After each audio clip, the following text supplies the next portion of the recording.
Say the pledge now. I pledge allegiance to the flag of the United States of America, to the republic for which it stands, one nation under God, indivisible, with liberty and justice for all. I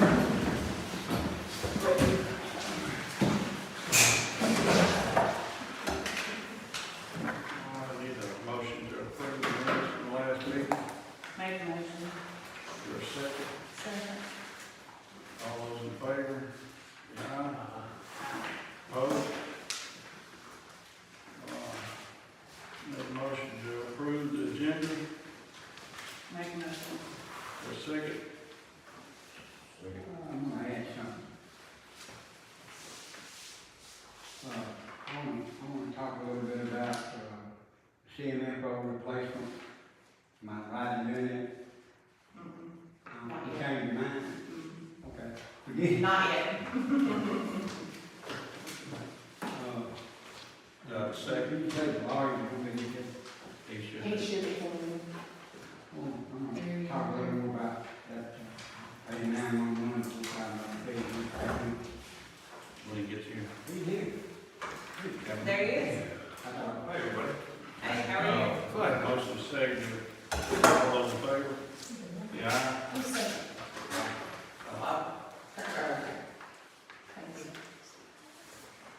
Opposed?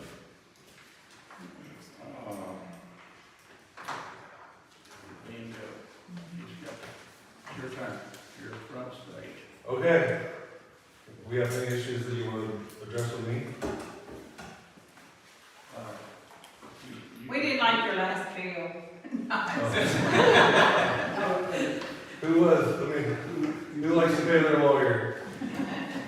There was some discussion then last meeting about 911 fee for, in order to receive services on 911, to pay dispatchers or something like that.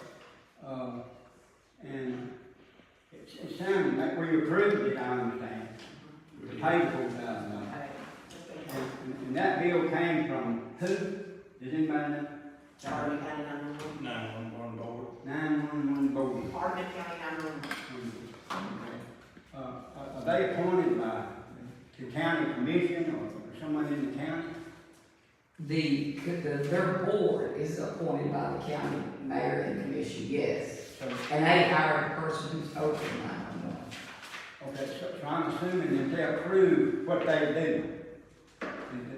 They approve whatever actions that this board, the county commission approves of any action this board does in regard to 911. No, I think the commission acts on its own once it's set in place. I'm sorry? I think the 911 commission acts on its own once it's in place. Okay.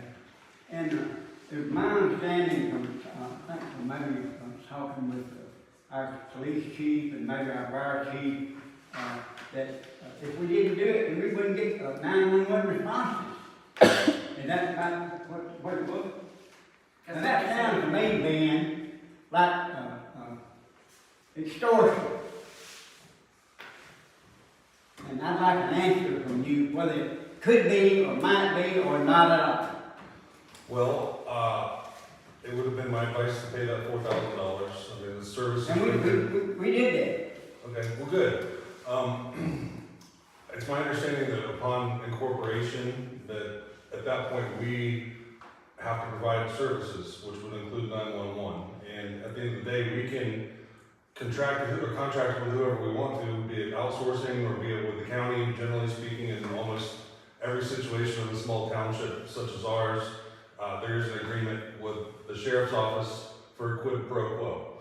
You know, we get something and we give something up in return, and ordinarily it's prorated, or there's whatever percentage calls come to our area is taken into account and what the charges are. I don't know if that's taking place at this point, but it's my understanding that we're not entitled to 911 services just because we're in the county.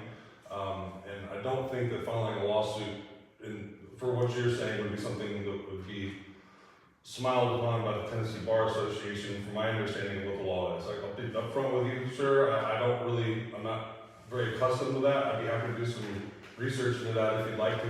If both of y'all would like me to, I'd be happy to. so maybe we can readdress this next year if it comes up again. There was a resolution that was done in 1980, November election of 1988, I think, or something like that. And the information I had on my file, because that was before my time, it was just, a resolution that was passed by the county. Then it went before the county commission in the last, it was during Sane's term, that they come to some kind of agreement on that every city would pay something.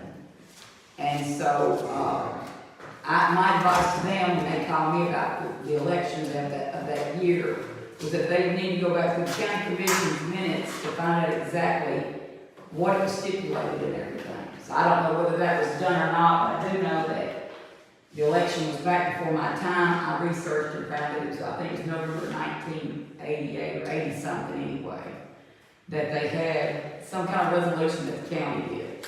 And then, like I said, during the term of Jimmy Sane, because I sat in the county commission meeting, it was agreed by the county commission that if the county was going to provide the service, I think every city was to do a certain percentage based upon the population of their towns.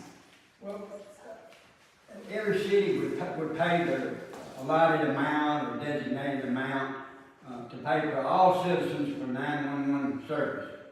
What if you're not in the city? Well, the problem is from what we found out, and I don't know what, I mean, they're trying to dig deeper. If you look at your phone bills, you're paying 911 service on your phone bills.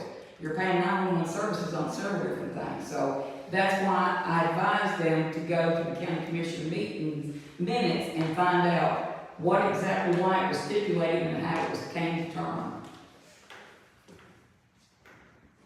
Okay, and I also understand that some cities may or may not be true now, are still not paying their. They're fighting. On what basis do you think they're fighting? Because they can't find all the information as to why it was done the way it was. And that's why I said that, I told them, I said, I didn't know, because I don't do the minutes for the county commission or anything else. I just can remember that during, sitting over in a meeting, that it was during a time that Jimmy Sane was serving, and that it was something came to a conclusion where each town would pay a percentage per person for 911 services to have a better 911 service and everything in the county. So in other words, there's some faults in it. Well, I mean, I don't think so. I just think that every town needs to be clarified as to how it came about, because if you ever go to a county commission meeting, you'll see very few people attend.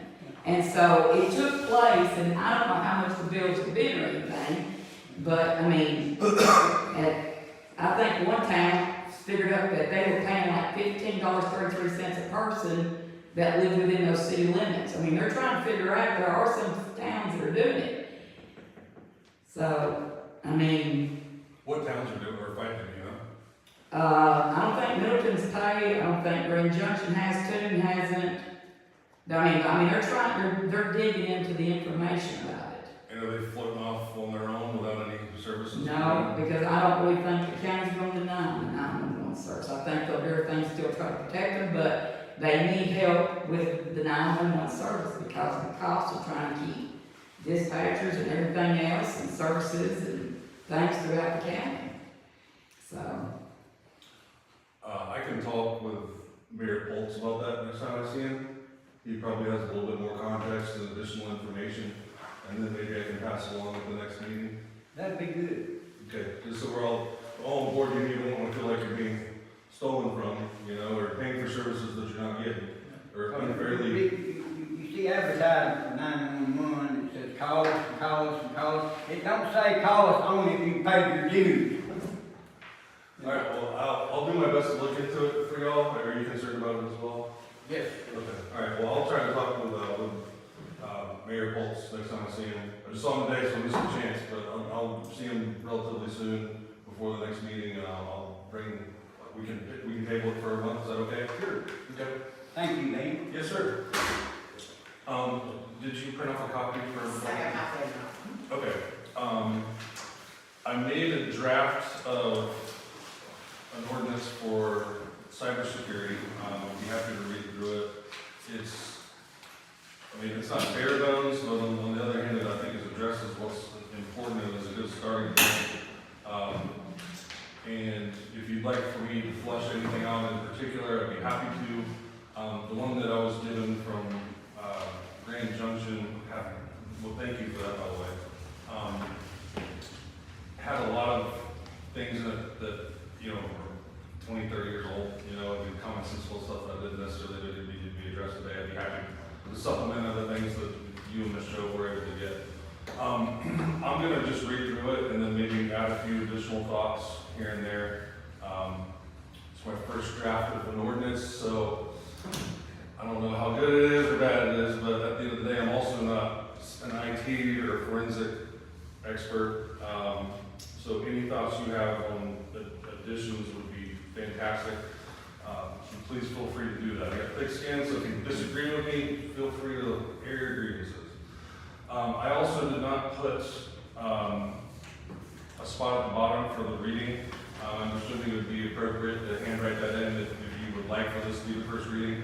The argument for that would be the fact that we are 7 or 8 months past, and we should have had this in place, so if we get an audit, it may be better to get it in place sooner than later. But at the end of the day, you know, this is important in this day and age to enact because we could be attacked by China or anybody else and be in some serious trouble. It happens all the time. I was actually, I spoke with both the attorney for Sulmer, Mr. Abernathy, as well as the attorney for Bolivar, whose name is Snyder. And he told, Mr. Snyder lives in Bartlett, and he told me that just this past week, Bartlett was absolutely brought to its knees by a cyber attack like this. So it's a very real thing. So if it's okay with everybody, I'm just going to read through it just so anybody watching can also hear and maybe add some thoughts. So this is titled an ordinance of the town of Hornsby, Tennessee, establishing cybersecurity policies and procedures, or establishing cybersecurity policies and procedures. Whereas the Tennessee General Assembly enacting Code Annotated 751-2202 subsection A has required utilities to prepare and implement a cybersecurity plan to provide for the protection of the utilities facilities from the unauthorized use, alteration, ransom, or destruction of electronic data. And whereas the town of Hornsby is both a consumer and provider of utility services, and whereas the legislative intent of the above style bill was to simultaneously protect against, yet also plan for cyber attacks on critical infrastructure. To refresh everybody's recollection here, there's no real requirements of what needs to be in this plan, but we just have to have it, okay? So that may be also a good idea to go ahead and have this be a first reading if that's procedurally appropriate or otherwise appropriate to the elected officials of Hornsby. But I also thought it was important that the whole legislative intent was to make sure that where the rubber hits the road is when there is a breach, because they're happening all the time. So if it were to happen to us, or Bolivar, or to Sulmer, we need to have something in place. So the Board of Mayor, Aldermen, and Alderwomen do hereby ordain as follows. Section 1, which I titled Scope. Personnel policies shall apply to all town employees. The policies shall apply to elected officials. Independent contractors shall henceforth be contractually required to immediately notify the township of any data breach regarding personal information of any Hornsby resident. The town shall also notify any affected resident upon discovery of a data breach. I think that's just common sense, you know, if somebody's hanging out the window, to let them know that they're exposed on the dark web or wherever else. This I did change, because what you gave me from Grand Junction, this one said the policy shall not apply to elected officials. I see no reason why it shouldn't. I don't know if there's any thoughts on that. You know, we can certainly discuss it. I also put in there just some definitional stuff. Personal information may be defined, but is not limited to credit card, tax, payroll, medical information, and other personal information to include names, addresses, date of births, and phone numbers. Section 2, titled Cyber Defense. So trying to protect ourselves now. A, city computers to include cellular devices may not be used for personal communication. B, the town mayor must, at his or her discretion, periodically provide training to town employees on cybersecurity threats. That's pretty common practice in a lot of big business and a lot of governmental agencies that once a year, it's pre-recorded stuff. You watch it for 5 or 10 minutes. I think it's relatively affordable because it's dispensed all around the world, really. And so you watch a little group of it, and then they'll ask you a test. You fail it, you start all over again and watch them say 5 or 10 minutes until you get all the way through it. And then you get a nice certificate you can put up on your wall or whatever. But there's a lot of options out there. Should we feel the need to train any employees? MTAS actually has some of that we can get credit for doing, and I don't think there's even a charge Right. for those trainings. Even better. Okay, so C, any storage space for hard copies of personal information, including offices and other rooms, cabinets, drawers, desks, et al., shall be locked when not in use. Also basically just common sense stuff.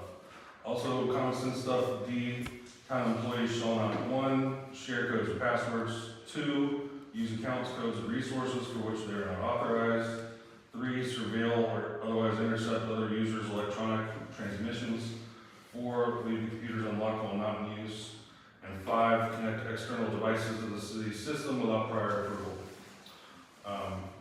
And then lastly, E, any sensitive information sent internally or externally must be encrypted and password protected. I'm sure that that's already in place, but put it in writing on the Section 3, I titled agreements with utility providers. Just to cover all bases of the drafting of this ordinance, the town receives utility services from multiple providers, including water from the city of Summer. Obviously, Hornsby receives payments from the residents for their individual usage. Gas from Bolivar Utility, electricity from Bolivar Energy Authority, and Pickwick Electric. It is the intention of this section to include all current and future providers of utilities to the town of Hornsby. And B, utility providers engaged by the town shall have in place a policy of their own to notify Hornsby residents affected by a breach of personal data or in the event of a breach of the provider's infrastructure. That, I've started to do some digging on. I would be shocked if that wasn't already satisfied, if that wasn't already in place, because again, most businesses do have that in place, that if there is a breach, that they're directed to notify anybody who may be adversely affected.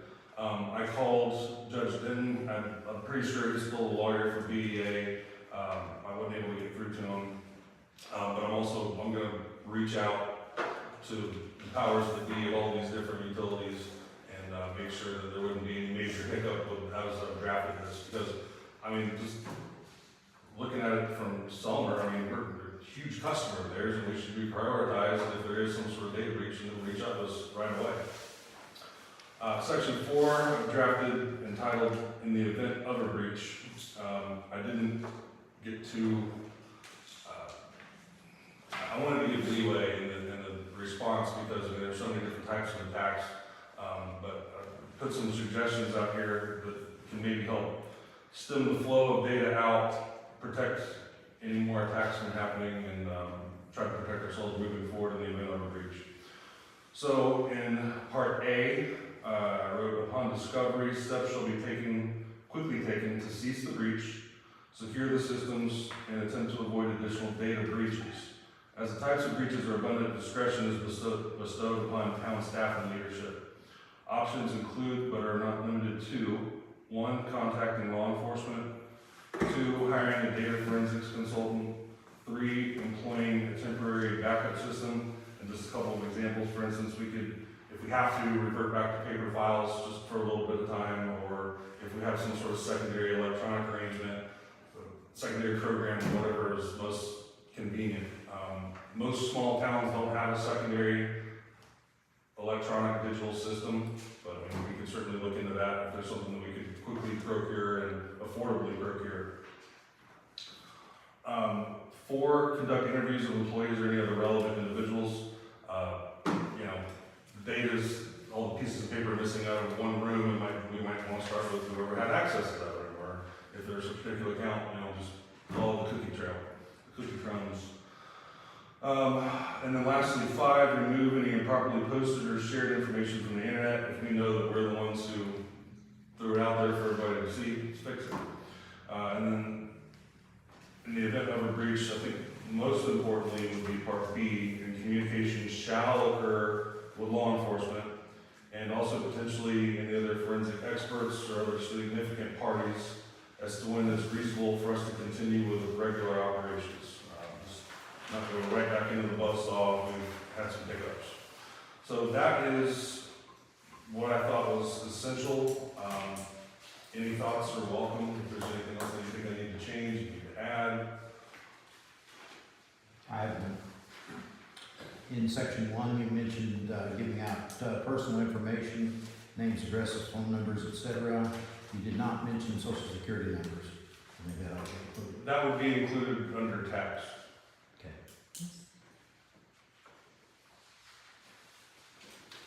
Me to, my suggestion.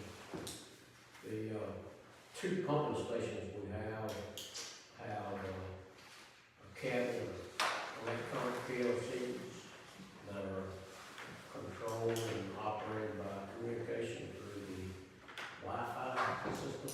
Okay.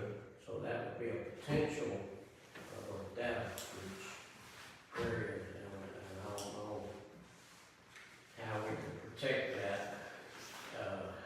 whether or not there's a, I've talked to, William Coster about whether or not he's got that secured in way of, password or what, I don't know. But those pumping stations are controlled by the PLCs, which are controlled by communicating with Wi-Fi, so there's a potential opening. Okay, I'm not sure I'm totally following you. Who do I need to talk to? Foster? Who do I need to talk to? William Coster Okay. about that, All right. and, see what kind of security we have there. Yes, sir. Other than locked doors, I know they're supposed to keep the doors locked, I think. That'll be happy. Is a forensic, data forensic consultant easy to find?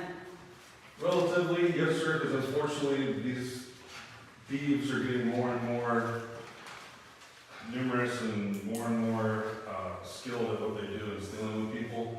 And there are a lot of forensic consultants that I'm assuming are probably local that we could probably retain relatively quickly.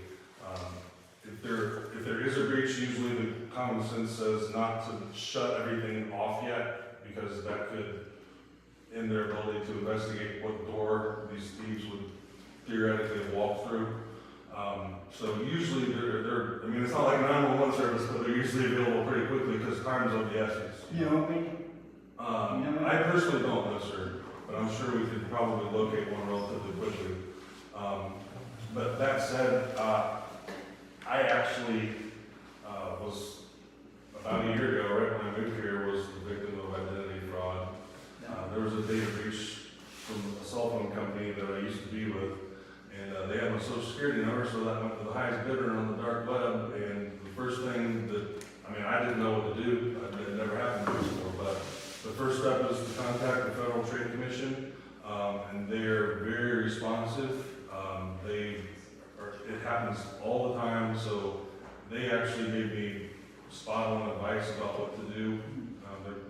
They're pretty good at it, so if God forbid this ever happens to us, I think step 1 would probably be having Chris, our law enforcement officer, reach out to the FTC and start trying to protect us moving forward. We're actually looking at software for the water department, and local gov is what we're really looking at.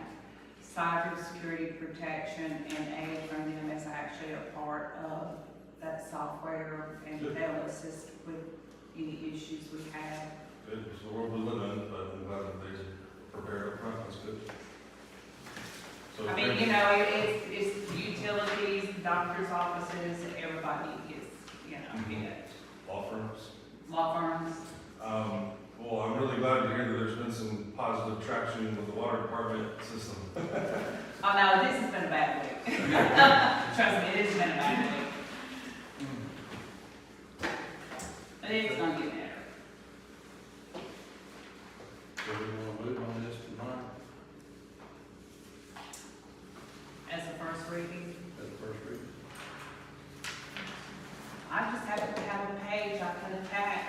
Okay, what do you know?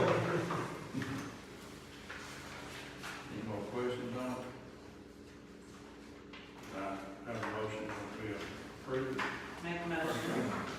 Second. Second. All those in favor? Any opposed? Are you still working on the police policy? I am, I was actually just looking at that a little bit, a little bit ago. I still have a few phone calls I need to make on that, and I'm actually feel like I'm in a pretty decent spot to go and start drafting that too, so I will try my best to have that maybe ready for you all, next month. Okay. I'll, I got a couple things I'll talk to you about after the meeting. Okay. Did Chris give you that one that he had, or, cause I Yes, have a ma'am. copy of you, that's what I was asking. Yes, ma'am. I got it. Thank you. I had some additional concerns. I Okay. mean, we talked about it, but I think he understands where I'm coming from.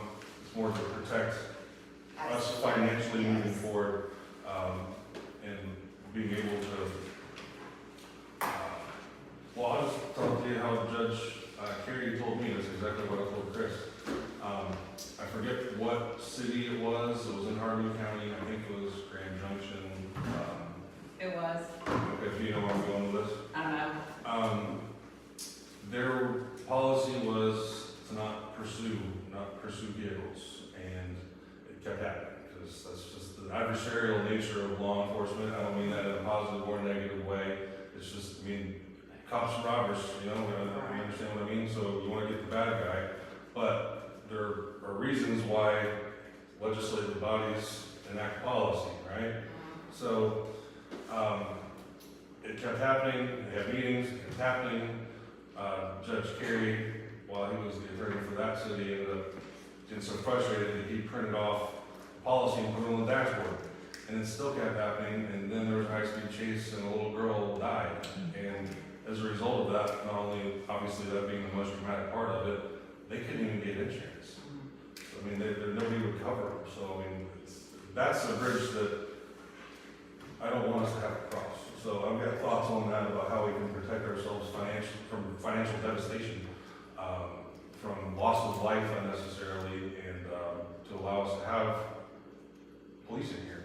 So I'll do my best to try to have something put together. I don't know if it'll be enough for the first reading or not, but I'm starting to get pretty busy, but I'll try my best. And this is where I live, so I want us to be, so I want us to be protected moving forward.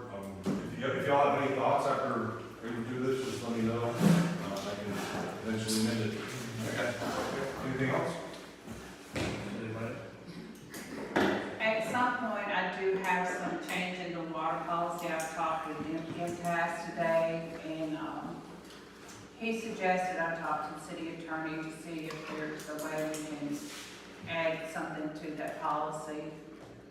I don't know if we can or not, but it'll be something to protect the town and keep us from taking big losses on water. Okay, well, I'm gonna guess that you know more in your little finger about what a water policy needs than I do, so you're gonna have to give me lunch and fill me in or something, all right? All right. Listen, I just throw crap together. That's all I've done all week. It is sounds like throw crap together. y'all spent half your lifetime dealing with the water. I do. As a matter of fact, my heart rate was just 150. That's what I was monitoring to see if it was gonna come back down. All right, the, Simmons Bank CD. Okay, so I got a quote from CBNS, and, it's 5.05% for 6 months, or 4.70 for 12 months. And of course, it's the $500 penalty, penalty if we change it over to CBNS. You sure it's not? We change it now rather than let it mature. It's with Simmons. You sure that's not backwards, And this is what she gave me. She gave me, she said that, we can do 5.05 for 6 months or 4.7 over 12 months. That's all she told me. Okay. I mean, I'm just reading it from the quote, I promise. I see where you. Yeah, yeah, It sounds like it should be reversed. right. Usually it's more for more months. That's what I thought, but I was just reading the quote. Do you want me to clarify before we vote in full, or what do we want to do? CBS does have something on special, but there's some money that is higher for short term.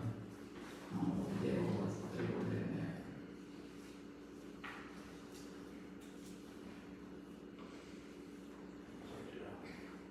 So there'd be a penalty involved either way we go. Right. But I still think we need to do something with it. Yeah, we're not getting anything. No, we're not. We should gain that back. And, yeah, very short time, yes, absolutely. She said rates are expected to start going back down this year. If you hear about waves, I do, I didn't do it every day.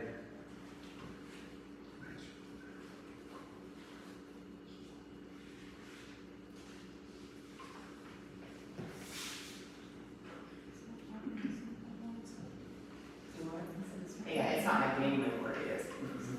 When did it mature? May? May, yes. So say one just matured in January, yes, it's May. 3 months. But that'll put everything in the same bank. Yes, We do that. yes, if we take it from Simmons to CBS, everything will be in the same bank. So that's where our water, our general fund CD is and everything else is. I'll make a motion, we go ahead and move it. I mean, this was the recommendation, well, almost a demand in a way, that came to me from the comptroller's office. He thought even with the penalty, we needed to go ahead and get it moved and start trying to make more money, so I make a motion, we go ahead and do it. Okay. Which one are we doing? You gonna second? Second. Okay. All those in favor? Say aye. Opposed? Which one are we doing? 12? Yeah. 20. Yeah, what was your motion? Well, I'll make it 12. Okay. Because we're not planning on moving everything. Is that API or APY? She doesn't say. I would hate to How quote. many- I would hate to misquote. Do what? How many? Quarterly. Quarter? Yeah.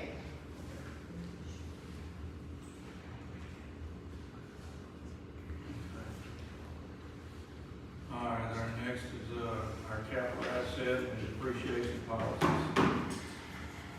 This is a new policy and it's done just exactly like what I received.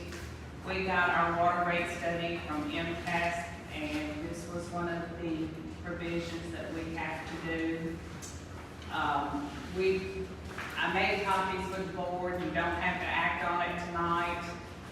I have talked to the comptroller's office and T-Board wants all of what they have requested in this water rate study. They want it all passed and to them before the March 23rd meeting. If we do not pass all of this stuff and have it to them, we will be subpoenaed to Nashville to stand before them on March 23rd.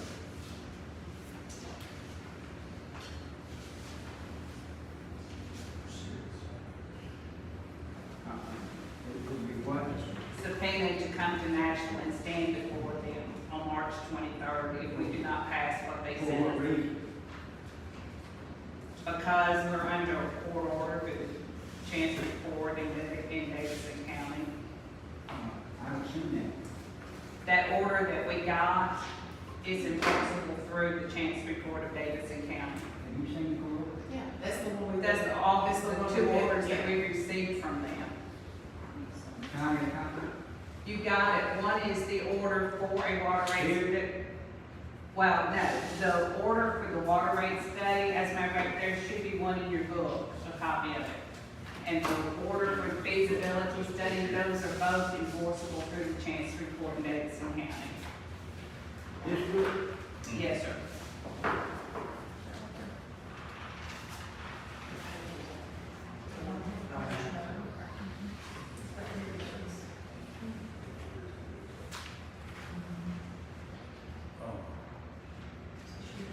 I mean, you can take this home and read this, the capital asset and depreciation policy.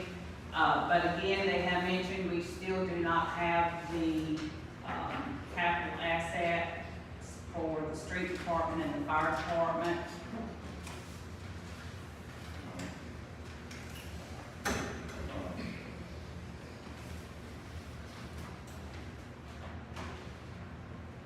In the orders, I thought I read the book. Yeah. I don't remember what it is.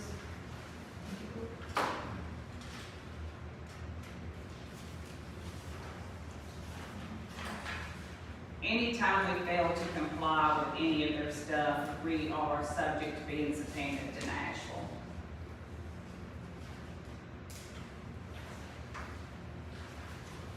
Do you know what penalties can be assessed? I don't, but, they've been playing pretty rough with Hornsby. I'm just really irritated with them because, there's utilities that have been on the agenda for a long time before Hornsby ever hit their radar. And they've been a whole lot easier on them than they have us.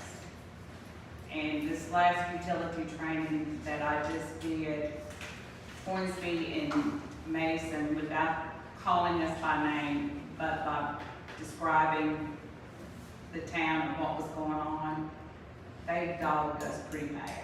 Will you keep me looped in? I mean, it's just, you know, they just think that, honestly, I think they think we're just lazy and don't do our job, if you want to know the truth, that we just let stuff go. Well, keep me involved, okay? But, you know, I don't agree with a whole lot of what they've sent. I certainly didn't agree with a lot of what I heard in that training, but couldn't do it. Do we wanna move on this policy here? Well, there's, Tonight? we have This changes one- in the this debt policy, and we have the capital asset policy, if y'all wanna take them. We are going to have a special meeting anyway, because we've got to have 2 readings on this, and the water rate increase ordinance. So, I mean, it's up to you, if you wanna act on this, or we wanna take them home and look at them, and do all of them at a special meeting, and then the second reading at the March meeting. Well, as far as I'm concerned, it needs to be tabled for that now. I mean, they need to be all that. Well, we just need to set a date for a special meeting, because we do have to have 2 meetings and get this to them by the 23rd. Yeah, you gotta have a community meeting too. Yeah, and we gotta have a public hearing on these water rates. All in that short period of time. Yeah, So we're doing all that, we're doing the capital asset, the debt policy, all that's gonna be at a special meeting, right? we're gonna have one. We'll have to have a community Gotcha. meeting first. I will tell you, Wayne, on this debt policy, this is the same debt policy that was, passed, that Matt Carter did, and he and Helen signed it. It is just some changes, and it's just really minute stuff where it said financing lease, they wanted them to say capital lease or something. It was just like a few words they wanted changing. It's just basically nothing much has been changed on that, but it's just what they wanted done. So, it's done. But, and you can see in this book, it will tell you those provisions that they wanted changed in this debt policy, everything they want slated out in here, along with the rates. So we're gonna table those 3 policies. The ordinance for water rate, debt policy, capital asset, and depreciation policy. Okay.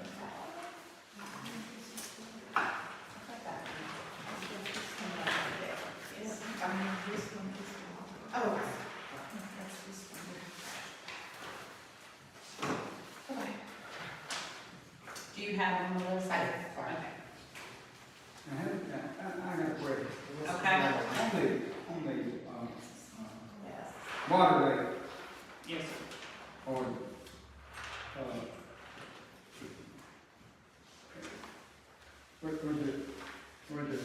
assistance from the state on that, or who's that, did we pay somebody to come up with this, or what? Right here. That's in here, That's in this. it's come out of this water rate stuff. So we pay somebody for that study. How much did we pay for that study? $5,000. No. And that person was an employee of who? MTS, that was Steve White that we had to That meet came with down here. him. Mm-hmm. That's who did it.